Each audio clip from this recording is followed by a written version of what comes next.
مفاجأة كبيرة في قضية المغترب اللي قتل مراته وشخصين تانيين بعد ما وصل له فيديوهات تثبت خيانتها.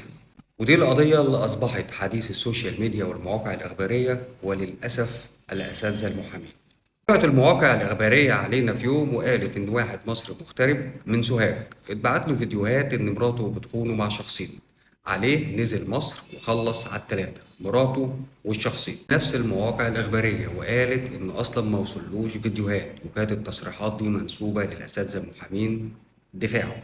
نفس المواقع الإخبارية هي طلعت وعلى لسان الأساتذة المحامين قالوا الفيديوهات اللي كانت مبعوتة له مفبركة. للأسف الأساتذة المحامين، وأقصد هنا الأساتذة المحامين اللي طلعوا يحللوا القضية دي، ابتدوا ينشروا فيديوهاتهم بكلام مستهلك قانوني ملوش أي أساس من الصحة. بعض من الأساتذة المحامين الجهابذة اللي طلعوا يحللوا القضية قالوا إن المتهم مرتكب لجريمة قتل مع سبق الإصرار والترصد، بلح. والبعض التاني طلع وقال إن هو لديه عذر مخفف أو عذر استفزازي، برضه بلح. كل الأحكام والتحليلات دي طلعت وعلقوا المتهم على حبل المشنقة، والبعض اداله براءة، والنيابة العامة لسه بتحقق.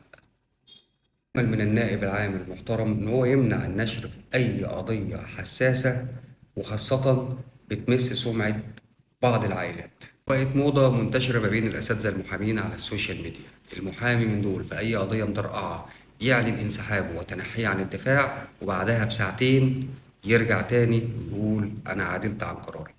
الأساتذة المحامين أساتذتي وإخواتي وزملائي، استقيموا يرحمكم الله. تحياتي.